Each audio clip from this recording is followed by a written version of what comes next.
I want to let you hear a little more Nick Sirianni. Okay. Here he is asked a very significant question because they made the coaching change on the defensive side of the ball. Sean Desai exiled to the booth. Matt Patricia now the de facto defensive coordinator. Why make the coaching change at defensive coordinator? Why not make the coaching change at offensive coordinator with Brian Johnson? Here's Sirianni's response. Make no mistake about it, like this offense is being run the exact same way the offense was run last year and the year before that. This offense is my offense, right? This is my offense. And so the criticism on the offense, like I think unfairly goes to Brian. Brian calls the plays. It unfairly goes to Brian. The criticism on this offense should come at me. But make no mistake about it, this offense has been consistently similar throughout the 3 years. Yes, there's different things you do based off your personnel and different things you do based off the teams that you're playing and what's working for you. But again, it all starts there with me. And so I guess I would, I'm not thinking that a change needs to be made there for multiple reasons, and that's one big one.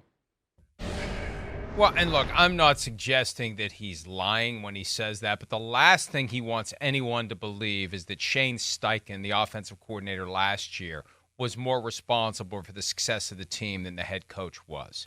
Because if you start down this path, if you start saying anything other than it's me, it's my offense, people are going to say, well, wait a minute, maybe it would have been better if you'd have gone to coach the Colts and we would have just promoted Shane Steichen to head coach if he's the guy who was making this offense as special as it was last year. So that's dangerous territory for Nick Sirianni because he quickly talks himself into a spot where people are saying, well, maybe we should get Shane Steichen back.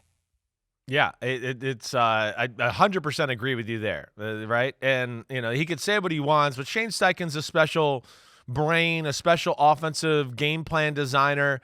He's really good that way. Now, break it down a little bit here. Hey, the defensive side, why they make the change with Sean Desai and all that too. I don't think they ever really thought or wanted to make Sean Desai the defensive coordinator, right? There's that thought out there. And, there's some people in the know that certainly have led me to believe that way. And there's the thought out there that really they wanted Fangio, right? And then Fangio, Nick Gannon was there. And then Fangio signed with the Dolphins, and then Gannon left. And then the Eagles were like, oh, no, who's our D coordinator? So I don't think, Sean Desai was candidate number one to be the guy. The organization was sold on it. So I think that allows them to make the move a little bit. On the other side, they knew Shane Steichen was leaving. They knew he was gone before the end of the year no matter what. Brian Johnson was always the plan, the guy to take over and be that guy. So I think they're comfortable with that, with their offseason and how they plan that whole thing out altogether. You say the right things too, right? I mean, you're right. He's got to be careful there. He can't give too much credit to Shane Steichen. Everyone's going to be like, why did we let him go and why did we keep you? There's no doubt about that. The offense isn't necessarily so much different, right? But you hear me say all the time, it's how it's packaged. It's how it's put together. It's the sequencing of how you run plays. That's where Shane Steichen was really special.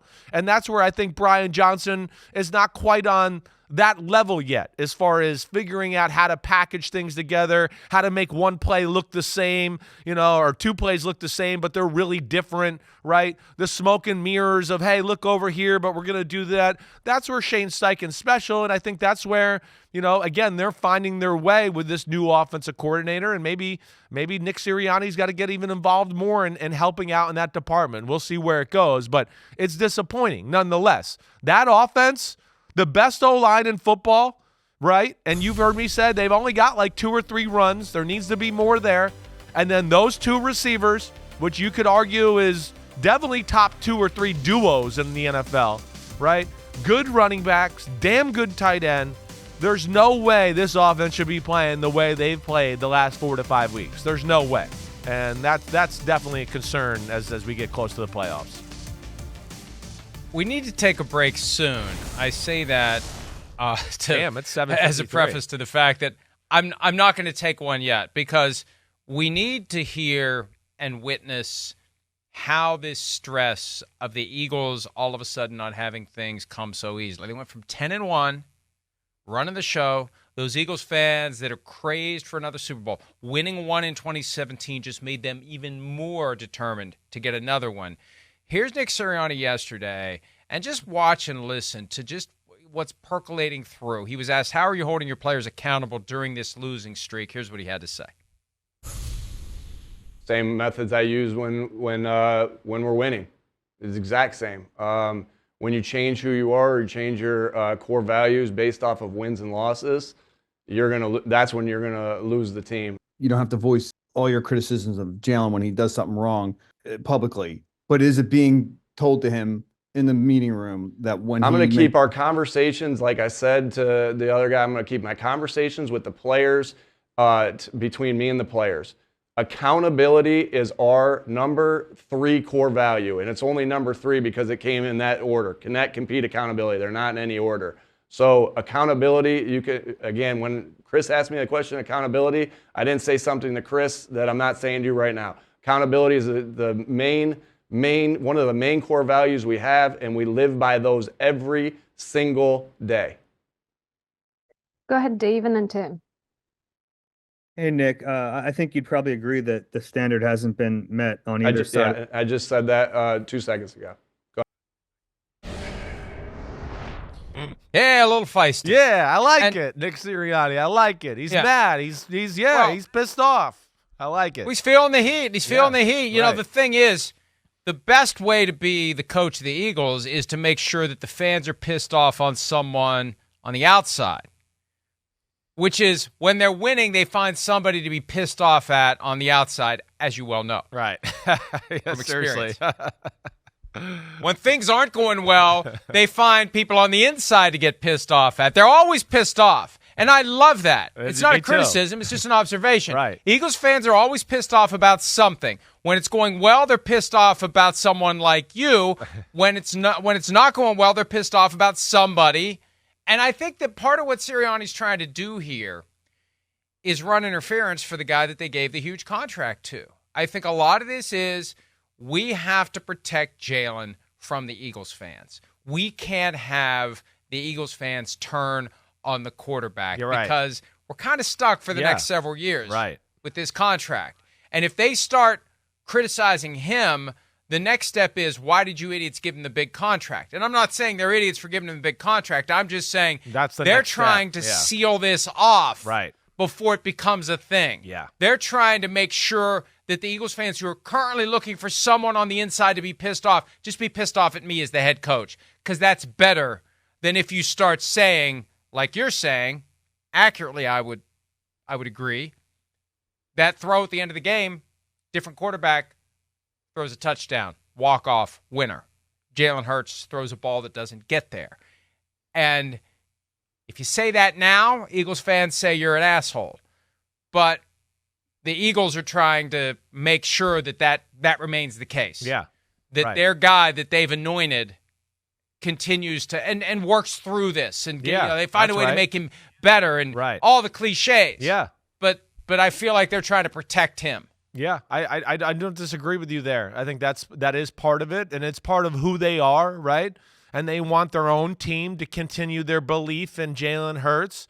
And then Jalen Hurts, of course, is a top-notch human being and worker, and he's like he does all the things that Nick Sirianni was trying to say that are the core principles of the team.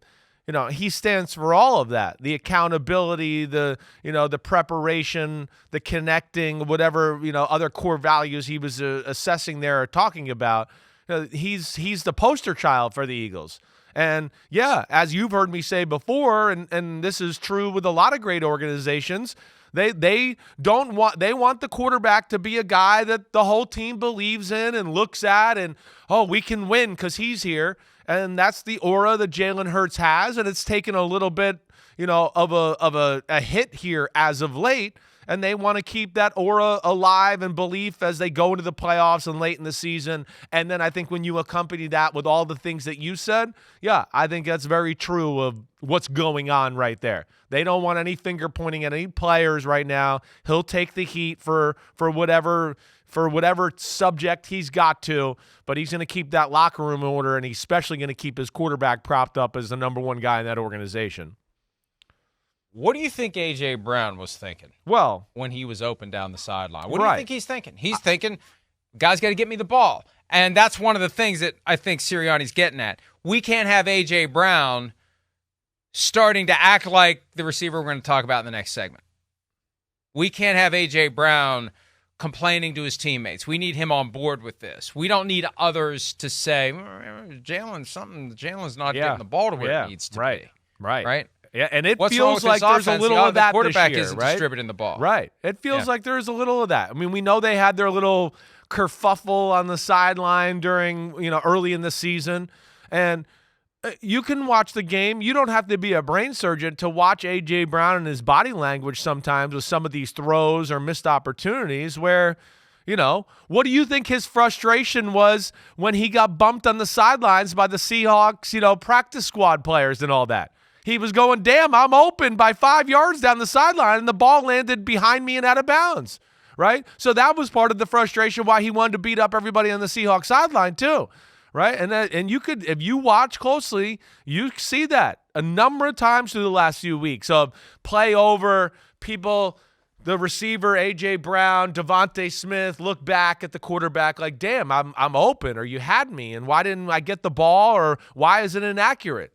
And I think that they're trying to do damage control in that department and make sure, like you're saying, those guys don't show up the quarterback, and this becomes a big talking point in Philadelphia and everywhere else. And Brown and Hurts are very close. Hurts is one of the reasons Brown is there. So there's less of a likelihood that there's going to be an issue, but this is Sirianni, I think you and I agree, trying to keep an issue from happening. Hi, it's Mike Florio. Thanks for watching PFT on YouTube. Hit subscribe for the latest news and analysis from Pro Football Talk.